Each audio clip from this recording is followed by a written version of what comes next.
Hello दोस्तों, नमस्ते, प्रणाम। मैं हूँ आपकी उर्मिला। अपने पारंपरिक लोकगीत में आप लोगों का स्वागत करती हूँ। और एक अयोध्या के रहने वाले हैं राहुल तिवारी जी।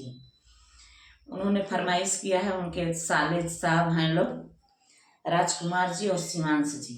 उन्हीं लोगों के ऊपर मैं एक गारी गीत गा रही हूँ। उन्हीं के फरमाइश पे एक गारी गीत जा रहा है। गीत कैसा लगा कमेंट बॉक्स में जरूर बताइए। गारी कैसा लगा।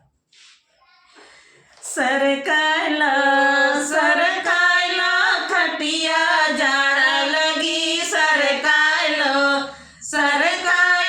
खटिया जाड़ा लगी, सरकायलो राजकुमार का बहिना शिवांश के बहिना के गाल कुछ खट्टी लगी कुछ मीठी लगी, राम दाना लगी राम लड्डू लगी, अब दांते से दे करी, सरकायलो खटिया जाड़ा लगी, सरकायलो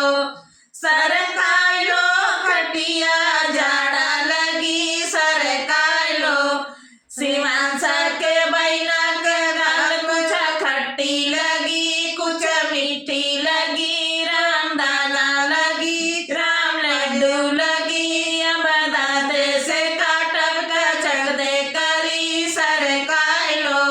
सरकायलो खटिया जाड़ा लगी, सरकायलो